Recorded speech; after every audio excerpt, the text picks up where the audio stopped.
Good morning, everybody. Welcome back from a long, very long weekend.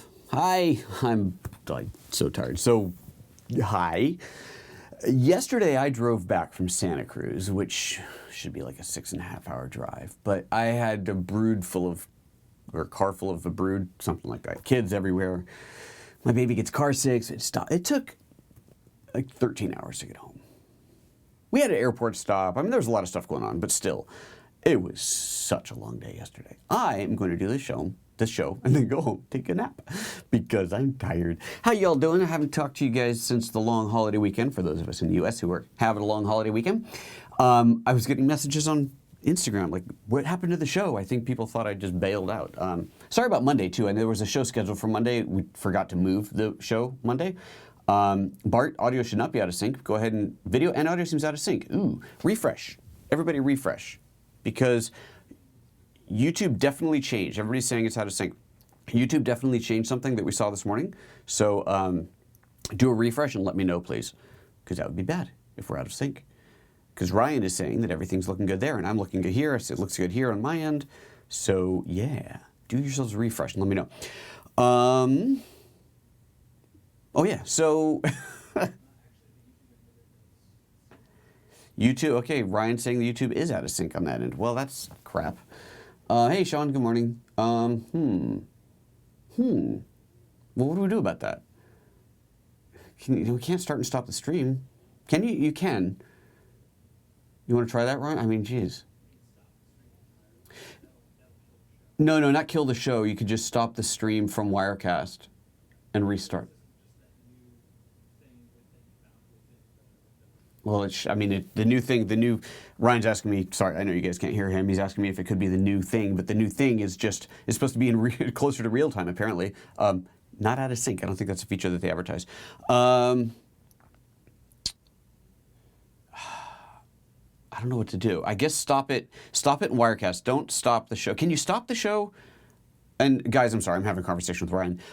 Can you stop the show in YouTube and then restart it? Or will that, if you hit stop, that kills it, doesn't it? Okay, so stop the show in Wirecast. Okay, so everybody, health is good. Okay, so I could be back, should be back, might be back. Folks, tell me if this is any better. Bart's saying it was a second out of sync. That's tragic.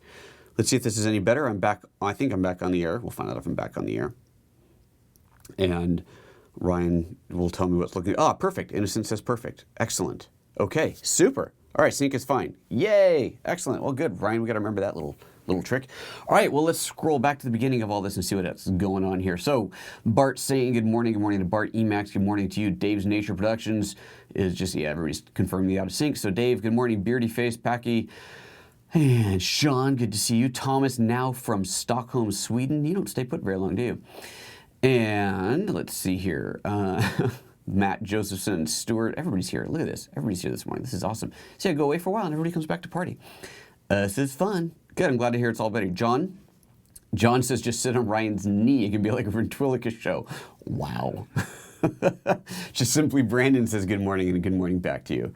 You'd like to know what my everyday carry items are. Here's my everyday carry item right here. It's the only thing that I carry every day. Just saying. Okay, let's have a show. Oh, look, see, comments on Instagram. Where's the show? Here, I have to respond to this person. I'm going to tell them I'm live now. So I got to tell you guys a story. This is kind of fun. Oops. Let's go live. This is fun. So this is Beckzito. I'm going to say live now. Okay. So I get a call. You guys know this scam. We're going to have a little intro a little while before we start the show. You know this scam that's going around. I mean, it's been going around for a long time. Where somebody calls you, emails you, texts you, whatever. I guess it's usually written communication.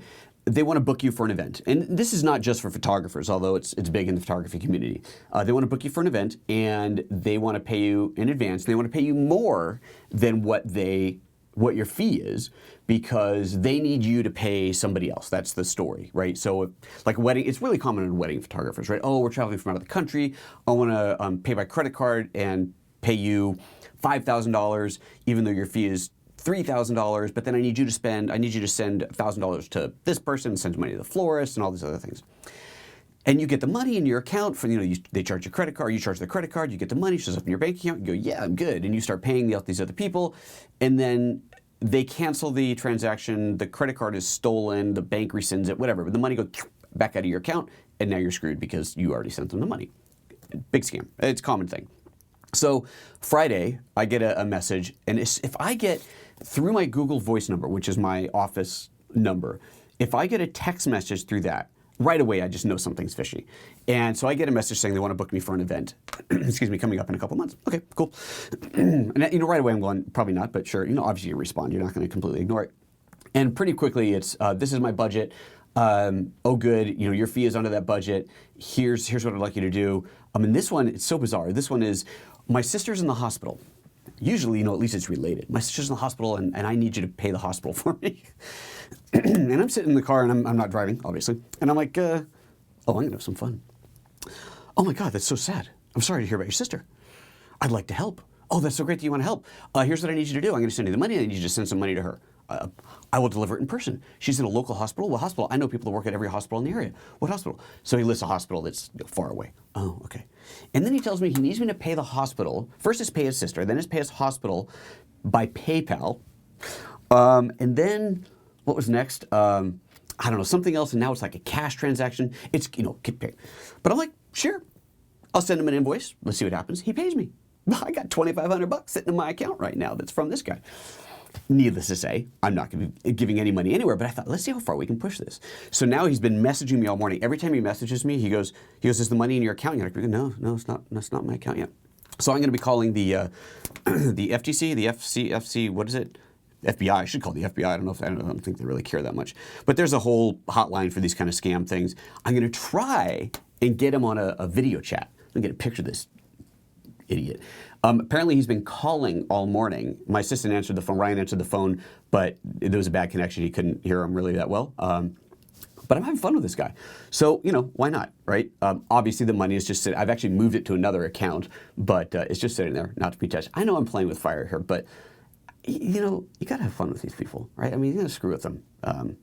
Pick the wrong guy. Anyway, so if any of you have had any experience of this, Sean saying the scam happened to you, this is totally common. Totally common. Let's see here. What else is happening here in the chat? So this is going to be fun to do. Bring him on the live show. Okay, I can't patch. If he calls on the Google Voice. Wait a second. Wait. He's already called several times this morning. Should I? Oh, I should. Oh, this is good. Okay. How do I answer? If I log into my Google account here, he's blowing up the phone, Ryan says. He keeps calling. Okay, let me. That's not what I want. How do I do this? But I can't, okay, he's calling again, wow. But I can't patch that in. I need to answer it on my computer. It's so funny. It's like, it always rings on my desktop computer when he calls, but not on my laptop. How do you get Google Voice? Let's just log into voice.google. Is that what it is? Oh, Google Contact Voice. Let me see if there's a way that I can answer the call here, because then I could patch him in and you guys could hear him. Oh, this would be so much fun. This would be so much fun. My stream status is dropping too. Oh yeah, he's sending me all kinds of text messages. I hope the funds should be in your account by now. Kindly get back to me. The money should be in your account. I need a response from you. If I can, should I try calling him? You guys want me to do this? Should I do it? I should do this. Trevor says, when you answer, say it's whatever your local police department is. Oh, that's good. Ashland Police Department. How can I help you? Ashland Police Department, scam line. What's going on? I've got the thing open. I'm wondering if he's going to call, if it's going to actually ring through here now this time. Should I just hit the call button on here and call him back? All right, let's try this. Let's see what happens. Can you guys hear? Let's see here. I don't know if you guys will be able to hear this. Bart says, just give us his phone number and let us all blow up his phone. Oh, that's good. Brent says, tell him the hospital wants more money. I should put this up here. This is great. Oh yeah, what was the hospital he said he was calling? His sister was at? I know I told you Eugene, I think that was right, but Gold Beach. He says in Gold Beach, which is not close to here. All right, let's see here. Let me see if this works. Let me hit a YouTube video real quick to see if you guys can hear what's coming through my computer, which should totally work. Yeah, I know that works. I don't need to do that. Okay, let's give this a try, shall we? Okay. Let's see what happens. You guys tell me if you hear it ringing. Oh, this wants to call. Oh, this is going to go through the computer. Oh, Hangouts. Here we go. Oh, I should get his name. What was his name again? He said his name was John. And his email was, you guys want to email him? Here, you guys can all email him. John Whitefield, 040, John Whitefield 042 at gmail.com. That's like the whitest name ever, and yet Ryan said he had a really heavy accent, so let's see here. Let's just try. Okay, we're calling through Hangouts. To start a call, turn off the browser's pop-up blocker. Oh, this is too much like hard work. I'll fill you guys in later.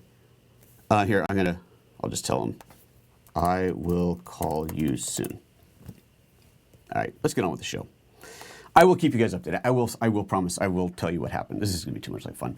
Okay, I've been calling you all money. Did you get the money I sent? Oh, that's good. I like that. Okay, you guys want his phone number? Here's his number. Let's just put this up on screen. Where's the right one? There we go. Here's his number, 530-240-6038. That is, I'm sure, a Google Voice number, because I don't even know where that area code is. Tell him my brother's a cop, wants to be on the call. Sean wonders if he's a subscriber. There you go. And let's see here. His email address was, there it is, johnwhitefield042 at gmail.com. See, here's the whole conversation. I need a helpful favor from you. A sister of mine is in the hospital. This is just too much like fun.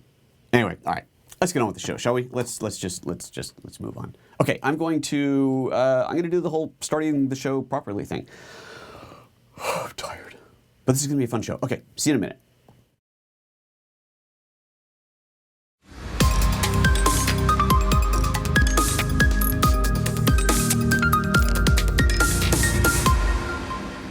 Good morning and welcome to PhotoJoseph's Photo Moment. It is the first live daily photo show on YouTube every weekday morning, 9:30 a.m. Pacific, unless you count the last 3 days, which was kind of a holiday and then a day off, so it wasn't really. But I'm here. I'm back. For those of you who are wondering where I was, it was the 4th of July weekend and I took a couple days off. But I'm back now.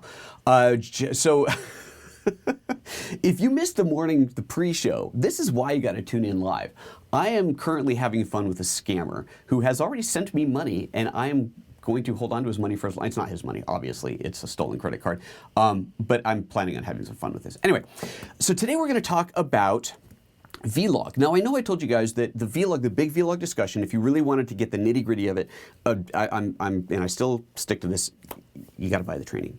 It's the GH5 training that I've been working on is, obviously, this is a big deal. I've been putting a huge amount of effort into this, and I now have my last chapter will shoot tomorrow, now that I've finally got everything together for it, and this is about V-Log. And I'm not going to give you the whole rundown here, but I want to show you the sample footage that I shot. I finally went out and shot something that was, really shows this off well, just to show you how this works. So the idea behind V-Log, very briefly, and again, this is much more detail in the proper training. The idea behind V-Log is you're capturing more dynamic range than you normally get, but the footage that you get out of the camera is very flat and has to be graded. If you don't grade it, it looks like rubbish. So that's all we're going to say about that. But I want to show you the shot. But before I show you the shot, I'm going to show you what happens if you don't shoot that way. So let's switch over to the Mac. We're in Final Cut here, and just park the playhead. So this is the shot. This was my sample scene here that I found. Pause that. So you can see here it's very, very high contrast. It's a full sunny high noon day. You can see on the right the sidewalk, obviously, light gray, whatever sidewalk. And then we've got not just the face of the building, but inside of the building here.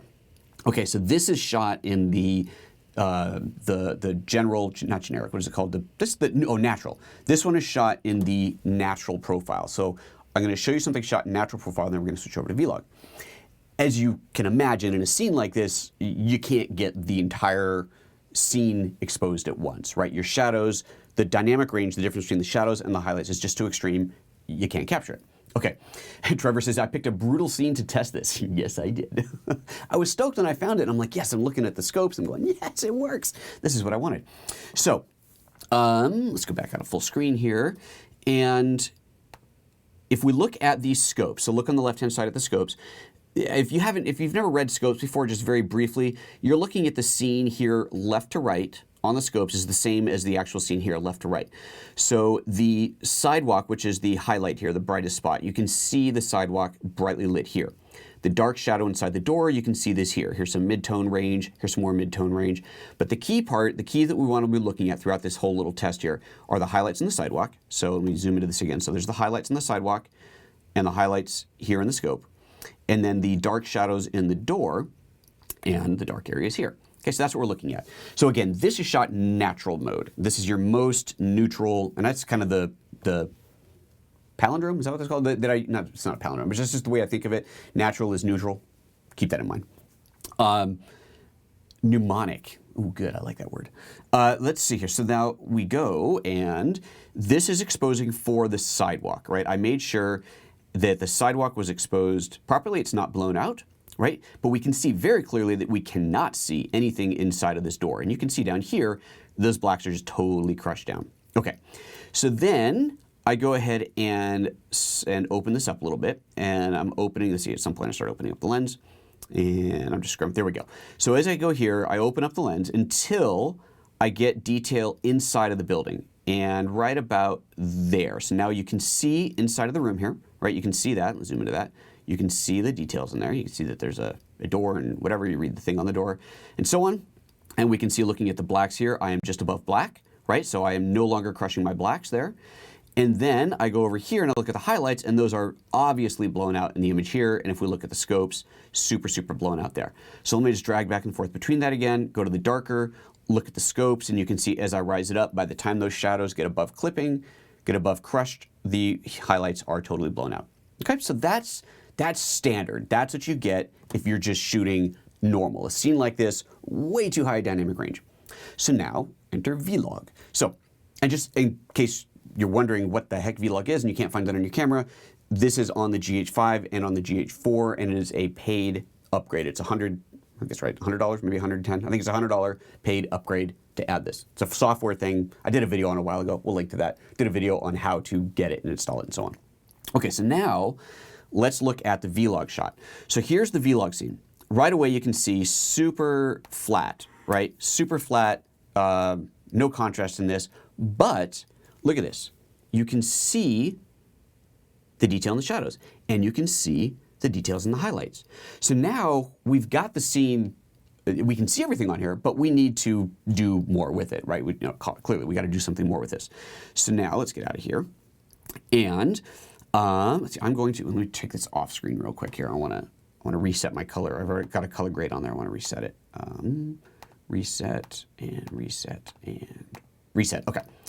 So now let's go back. So I've added a color correction filter to this. You can see that guy up here. It's added, but I haven't done anything yet. So there's the scene. Now to really do this properly, you need to watch. I'm going to adjust exposure. We need to watch not the scene, but the scopes. Oh, and look, okay, so here's the shadows, the darkest shadows. Look at where they are. They're way above 0, right? And the brightest highlights are they're down to 75. I mean, this is like, I got tons more range. I could do a lot more here. Pretty impressive, right? So now it's time to start playing with this. So we start stretching it out. Now, I will say Final Cut is not the greatest grading tool. I am actually really looking forward to playing with Resolve, because Resolve for this will be, I think, better. It's just, you guys know I used to work at Apple. You know, I was on the Final Cut team. I love Final Cut. I actually really, really love Final Cut 10. But the color grading tools just aren't, they're just not there. And I know there's third-party stuff. I just wish it did more. But that's okay. We can get what we need out of this. Okay, so I'm going to take the highlights. I'm going to start with the highlights. And you can, as I start to raise the highlights, you can see over on the left in the scopes, obviously I can clip that off. And I want to keep it under 100. This doesn't actually clip until it gets into super whites, up to 110. But I'm going to keep it from 0 to 100. So I'm going to raise that up to right about there. So now I've still got one little peak here, which is somewhere in the middle of the scene. That's probably the reflection off the door handle here. So specular highlights we don't worry about. It's the sidewalk that I'm concerned with. So we're looking at that there. Now the shadows could still get darker. So let's take the shadows down. We'll stretch that out. and I'll get it just down, just above. Let's go just above. There we go. Okay, so now, again, still got the detail in there, still got the detail here. I can add a little more kind of mids. I can bring them up or down if I want to. So I can play with this, right? If I want to pull the mids down and bring the shadows up a little bit, or if I'd rather keep the shadows darker, bring the mids up higher. It's up to you. At this point, it just becomes creative decisions of what you want to do. I'm going to bring up the highlights just a little bit more, bring the shadows down just a little bit more, and I'm going to add some saturation because it's all flat looking, and let's bring some saturation into that. And now, there's the scene. So look at that. We've got detail on the highlights, detail on the sidewalk there, and detail inside the room. This is a combination of the two extremes that I showed earlier when I just opened up the lens on the camera. Pretty cool, right?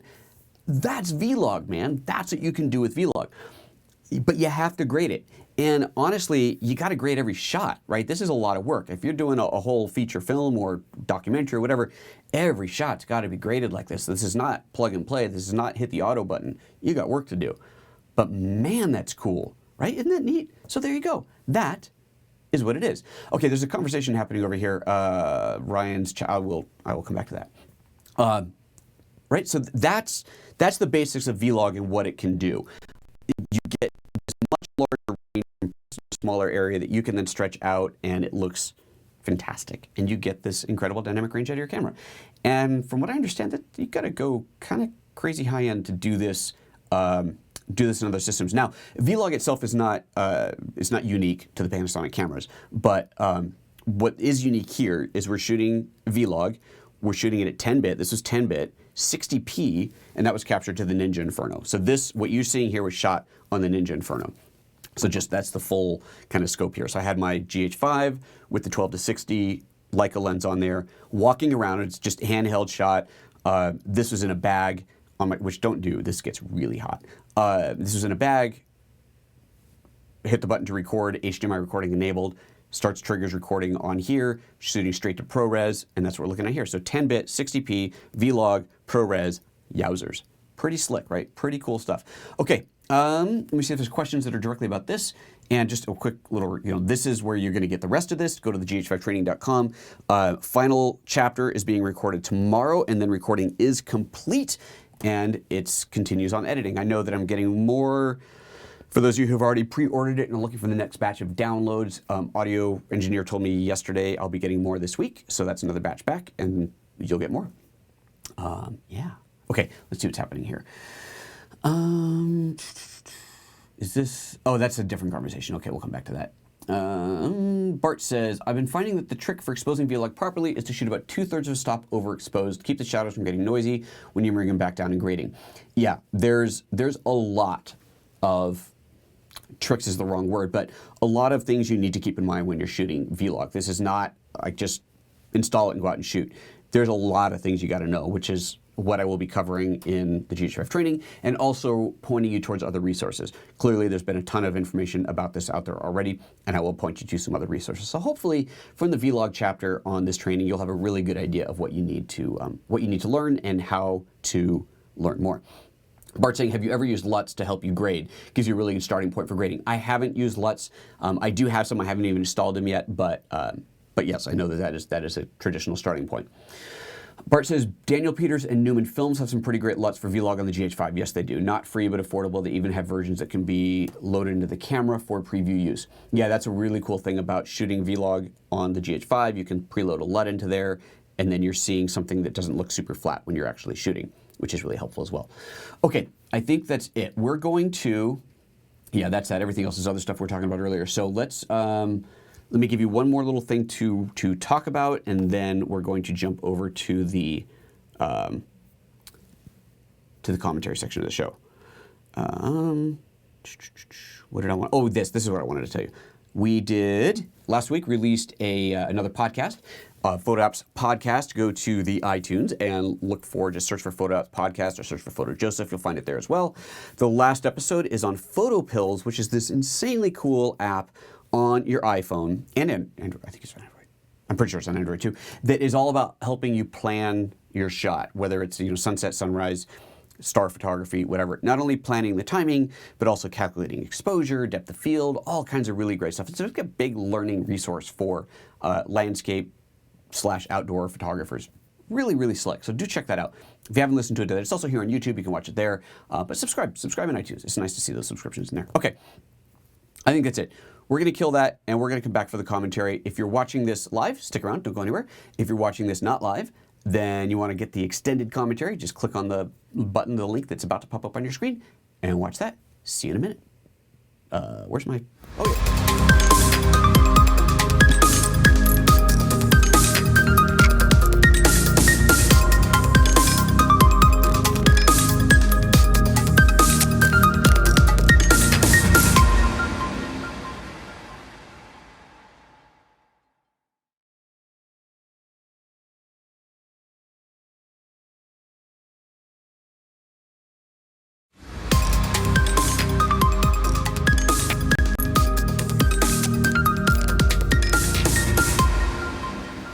Good morning and welcome back to the Photo Moment Show. This is the commentary section following up on our little video on V-Log. If you missed that, go back and watch that. That'll be fun. For those of you who were here for the pre-show, whatever, we're talking about this scammer that I'm dealing with right now. He must have been telling his friends, because now I'm getting messages from other people. We got one. We got a live one here. This guy's gullible. He'll take your money. Idiots. All right, so let's see what's going on in the chat here. Packy says, do the field monitor app, please. That Ninja Inferno is Inferno price. You know what, man? The price of this thing is a bargain. It really, really is. Remember, you're shooting to ProRes. It's not just about the screen. If you were just looking at it for the screen, then yes, that would be expensive. But he's asking me to look at field monitor app, which I believe, let me double check. I believe that's the one that I already have on here. Let me see here, field.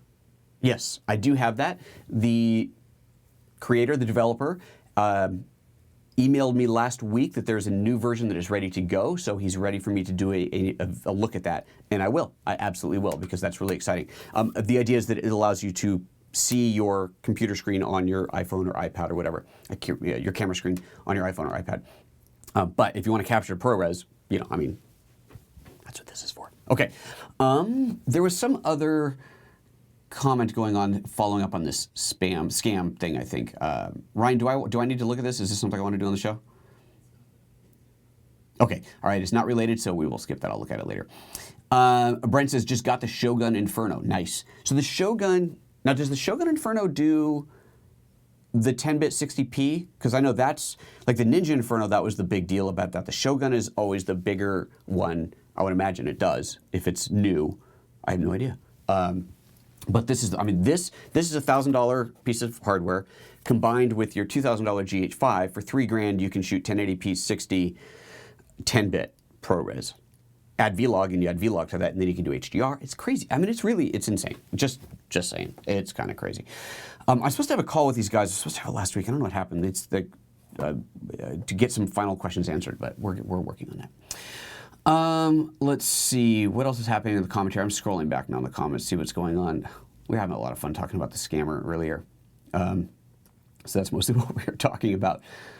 Trevor says, Shogun Inferno should be nearly identical, but will have your SDI connections. Oh, right. That's the big thing on the Shogun. You get SDI in there. This is HDMI. Cobblestick says, the trick is learning how to correctly expose for V-Log to get that consistently right. Then either grade it yourself or get a professional to do it. Yeah, getting a professional to do it is definitely a good idea. And the LUTs, as Bart was saying, the LUTs absolutely help in there as well. But yes, exposing for V-Log is not a simple, straightforward thing. You gotta know what you're doing, or you're gonna screw it up. You're not gonna get something good. And this is a part of the challenge, right? If you don't get it right, then it looks bad. You're going, well, hold on, I shot in V-Log. Everything should be better. But it's not just I installed V-Log and hit record. You really got to know how to expose for it properly. And honestly, that sample shot that I showed in the previous, in the real show, it might have been able to been exposed better. I probably should have overexposed it a little bit more, brought it up higher, because I had a lot more headroom. So I probably should have exposed it a little bit higher. So, I'm learning too. I am learning too. Dave's Nature Production says, I found if you expose V-Log a bit bright or grade wrong, you can get pink and blue banding in cloudy skies. So that's interesting. If you overexpose, curious, interesting. Evtonic says I should do a tutorial on LUTs and Affinity Photo. Mind blown. Yeah, you can do LUTs and Affinity. I will get there. I will. I did like a very brief thing on that a while ago. It is cool. Trevor says I can tell you shooting V-Log is way easier than shooting S-Log 2. S-Log 2 will make you throw things. Really. In case you're wondering, so you got V-Log, S-Log, C-Log, all these different logs. Log is logarithmic. That's the way it's shooting. S-Log is Sony. C-Log is Canon. I'm sure there's other ones out there. V-Log is the Panasonic one, and it stands for Vericam. And the V-Log that is on your GH5 is technically it's V-Log L, V-Log Lite. It's a light variant of the V-Log that is on the bigger, much more expensive Vericam cameras. So if you're wondering where the V or the S or whatever those other letters come from, that's where. Bart's confirming to Trevor that S-Log 3 is your nightmare. Wow, interesting. Interesting. Bart's saying V-Log works best in high contrast scenes. Exactly. No need to use it if you're in an all bright or all dark scene. Absolutely. Although Bart, so if you're shooting a film, production, whatever, and you've got a high contrast scene, great, you're going to shoot V-Log. Would you then shoot a scene that didn't need V-Log not in V-Log? And then try and get them to match, or would you just shoot the whole thing in V-Log, right? That seems to be a better, easier way to do it. Let me know. I'm very curious what you have to say about that. Kevin says, for monitoring, if you don't have the Inferno, there's some handy false color LUTs out there. Yeah, false color LUTs that you can add onto the GH5. It's great being able to see the LUT on the GH5. When you're shooting V-Log, you really want to have the waveform monitor up, which takes up a good quarter of the screen, which can make it a little bit harder to shoot. You can certainly do it without, you can do it just using zebras, but I think shooting with the waves is really a good idea because you're really monitoring everything. You super make sure that you're within range. But you know, it's all different ways you can do this. Let's see here. What else are we going to talk about? Scrolling back through the comments here if there's anything else going on. Hey, you guys, you drone fans out there, you get any good drone shots over the week? I flew my drone a bunch when I was at my friend's house on the cliffs in Santa Cruz. We shot a lot. I'll put some of that stuff together and show you guys. It was fun. It was a lot of fun.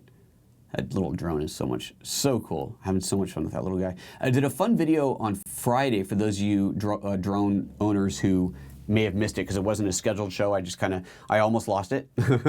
And then I found it and I thought, ooh, the way that I found it, I should share. And it's really popular. A lot of people are watching that video and enjoying it. Bart says, I would probably stick with V-Log for all scenes. Okay, good. Unless there was a scene where V-Log would hurt the image. If a scene was extremely dark without any lighting, bad scene, I wouldn't. Oh, that makes sense. Right, V-Log does not perform so well for the dark shadows. It definitely does better in the brighter areas. So that's good. That's great advice. I like that. Trevor says, if you want to create monitoring LUTs, pick up an app called Lattice. Or Lattice. I'm going to say Lattice because it sounds better. It's kind of like shopping at Target. You can use it to create VLT files from any LUT format. Handy. Very handy. Because I got a LUT from something, I don't remember where, that turned out not to work on the camera. Okay, we'll keep that in mind. All right. I think it's nap time. This scammer keeps on texting me. He really wants to know. I wanted to know if you got the funds so I can send you the bank account information so you can make the deposit. I'm not going to confirm that I got the money. I'm going to say, send the bank info, please. Because once I have the bank info, I can hand that over to the authorities. Yeah. Oh, I'm having fun with this guy. Okay. Yeah, I think that's it. Okay, guys. Oh, Cobblestick says, please ask Panasonic to allow us to output the waveform and vector scope on the GH5 over HDMI so you can see it on an external monitor. To just export the waveform and vector scope, is that what you mean? Because you can, if you export, if you set HDMI to include the overlays, I think that's what it's called, then you will see all that information on an external monitor. But it's basically a mirror. Actually, it's not true. It's not a mirror of it because it does show up smaller on the screen. So you can do that. Let me show you how to do that. Ryan, GH5, please. It is in the backpack. I'll show you how to do that. Stay. So let's just not do that. Let's see, I'm going to need this. And I'm going to need to not tangle this up. And Kevin Wright says, also it's summer already. Do you have any news on the 1.2 firmware? I don't need that. It's fine. No official news yet. Oh, Bart's asking who won the rib competition. That's a fine question. Personally, I think I did, but I know my friend thinks that he did. But it was let's just say that we all won. Over the holiday weekend on 4th of July, my buddy and I did a little rib cook-off. We have different rub recipes, and he always does baby backs. I always do St. Louis, and so mine have to cook a lot longer, and they both came out awesome. Everybody was really enjoying both of them. So, I don't know, we might have to call it a draw. I think actually there was some consensus that people liked his rub better, liked the flavor on his better, but liked the meat, the rib, the larger, chewier rib on mine better. Interesting. So he's going to send me the recipe for his, and he's going to start playing with St. Louis ribs. Anyway, okay, let's see here. Let's get this thing fired up. Obviously, you can see I've been shooting with the big lens again. I shot a bunch of stuff while I was at the Cliff House as well. That was cool. Shooting off into the ocean. All right, so let's see here. Put this into video mode, and waiting for that to sync up. Oh, probably should take the lens cap off of there. Be a good idea. It's yelling at me. It doesn't have a card. That's fine. Put this into V-Log. Oh, it's HDMI. I got to turn on the downscaling on this so that you can see what I see. Where are we? Into down convert. Here we go. And turn this on. 1080p. We should be getting a signal out momentarily. Waiting for that to sync up. Yep, it is. There we go. That's up. You know, I do need a different lens on here. This thing is so big that I can't. I mean, so close that I can't see anything. All right, here we go. All right, there we go. That's better. Now let's switch over to. I have to turn this thing on. It's called Info Display.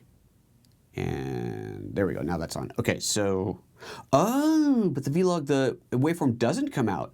I see what you're talking about now. Okay, so info display is on. The waveform is on my screen, but it's not coming out. Okay, so this is the setting. If you go into HDMI record output, info display on or off. So this is how I do all of these things where you're seeing the screen right now. But I've got the waveform on mine, and it is not showing up. So that is what you were talking about. Okay. Good. That's interesting. I did not know that. Interesting. Cobble 6 is you only see it on the main menu, on the main screen. Only see the menu, etc., but it doesn't show the waveforms in vector scope.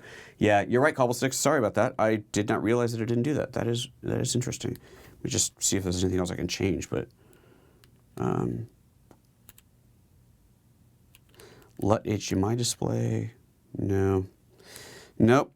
Sorry, buddy. Yeah, good. I'm glad you brought that to my attention. I will ask them about that, but you're right. It does not show up there.